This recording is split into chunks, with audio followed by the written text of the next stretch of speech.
too long ago, we visited a small Canadian town called Sunpeaks for a catch-up with our friend and vacation rental guru, Matt Landau. What about property managers? What surprising thing have you learned about this kind of player, this kind of entrepreneur? That it's a tough slog, hey?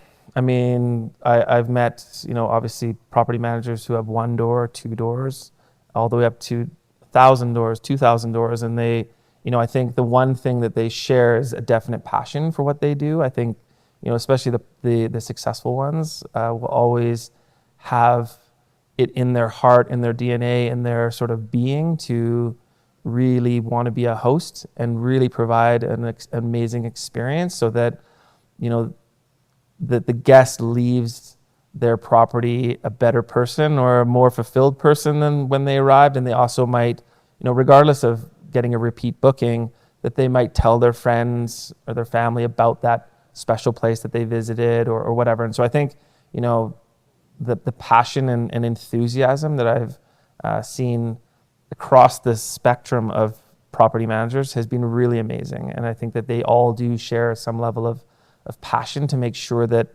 the industry continues to evolve, continues to professionalize itself, and continues to solve some of the challenges that we know are in the market right now.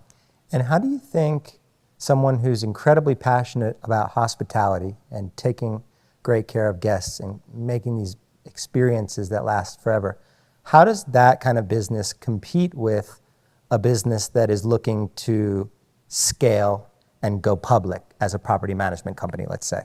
Yeah, I mean, we've had a very interesting year, haven't we? With some of the big boys doing a SPAC or listing and kind of in this mad acquisition phase of almost paying anything to acquire smaller operators. It's we've seen sort of the rise and fall, I think, of those models. I think, when you scale really, really quickly, especially in the sort of market that we play in, the first thing to go is the customer service, the experience, the attention to detail, the really magical pieces that short-term rentals offer guests. And I think, we've seen that firsthand. The folks that are, I know it's a dilemma right now especially for property managers who have maybe been in the game for 20 years, 30 years. They're looking to get out of the game, or they get offered 10 times revenue or whatever they get to sell their book, and then maybe their next generation doesn't want to take over the family business.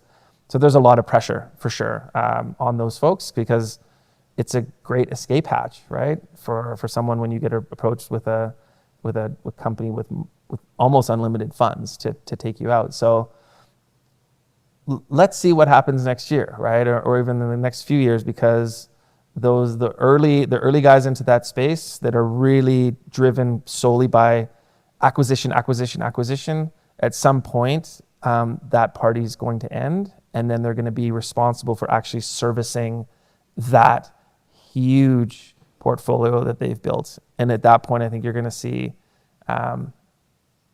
the wheat separate from the chaff. Yeah, I want to talk about that a little bit later.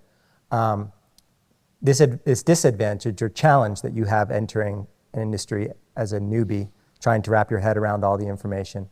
On the flip side of that is an advantage in a fresh eyes, because when you're inside the business all day, every day, you sometimes lose sight of the big picture. You lose sight of the future. You get complacent, oftentimes. What did you find yourself observing were legacy players overlooking? In our space, I think, one of the interesting dynamics we have right now is a massively fragmented market. There's just a load of different technology providers that are, doing a lot of the similar things. And for me, especially if you're a buyer, how do you make sense of all the different options that you have out there? So I think in terms of things that are maybe being overlooked is saying, okay, the technology is amazing, there's no doubt, and technology solves a lot of problems. But I think that one of the things that folks maybe do overlook is that technology is never going to replace the human touch and the need for human interaction with the guests to ensure you have sort of an amazing stay. And I think that, what some folks have maybe done is overshoot the runway a little bit in terms of, I'm just going to go tech heavy. I'm going to, try and put all these pieces together, have an amazing tech stack, and then forget about the hospitality side of the equation, right? And I think that one of the most, the hardest things to get right, the balance, is that balance between the human touch and the ability to leverage technology to scale your business, but not making a means to an end, right? And so I think, again, we're at the very beginning of that, but I think that it is something that has been overlooked.